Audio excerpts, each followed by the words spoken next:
निदा खानला सहारा दिला म्हणून मतीन पटेलचं घर पाडलं, ऑफिस पाडलं.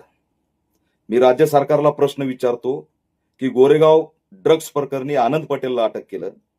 आनंद पटेल हा ड्रग्ज माफिया, त्याचा बाप लखन पटेल हा राशन माफिया. त्यांचं वॉल कंपाऊंड तरी पाडली का? त्यांचं घर पाडलं का? नाही, केवळ मतीन आहे म्हणून त्याचं घर पाडणार आणि आनंद आहे म्हणून त्याचं घर पाडणार नाही.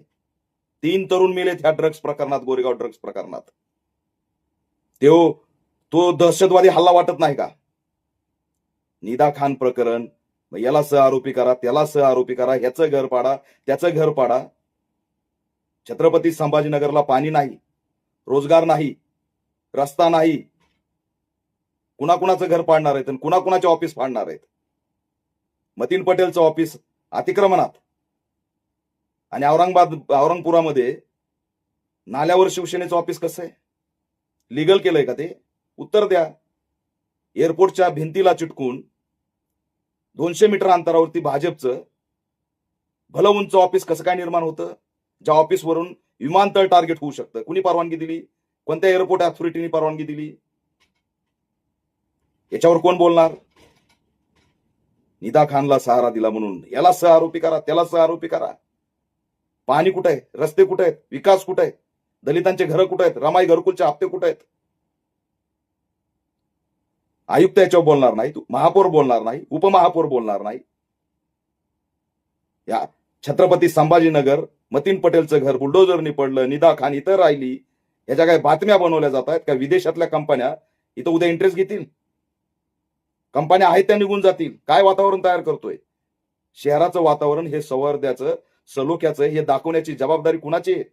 महानगरपालिका करताय काय? मटके विकणाऱ्या कुंभाराला मटके फुडू हाकलून देताय, त्याच्यासाठी बाजारपेठ उभा करावी असं तुम्हाला वाटत नाही? मतीन पटेल, निदा खान आतंकवादी. संजय दत्त कोण होता? संजय दत्त आतंकवादामध्ये अटक झाला नाही का? टेररिस्ट नव्हता का? मग संजय दत्तला कुणी मदत केली?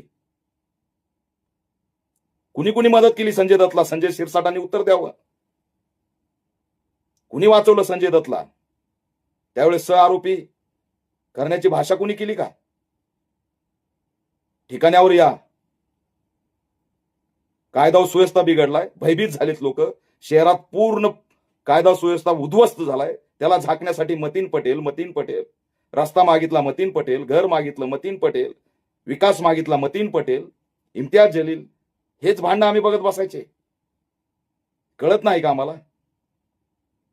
शहरवासियांनी सतर्क व्हावं आणि यांच्यापासून सावध व्हावं. हे दिशाभूल करतायत, दुसरं तिसरं काही नाही. पाणी नाही, विकास नाही, रोजगार नाही, रस्ते नाहीत. ते द्या.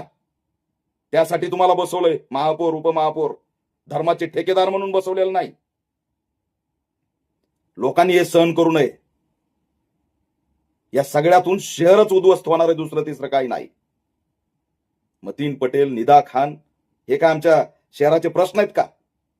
पोलिसांचा प्रश्न ते करतील, पण कायदा सुव्यवस्था बिघडलाय तो कुणी राखायचा? काय चालू शहरामध्ये त्याचं उत्तर कोण देणार?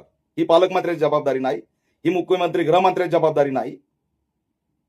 दुर्दैव आहे आणि गंभीर आहे, याचा आम्ही निषेध करतो.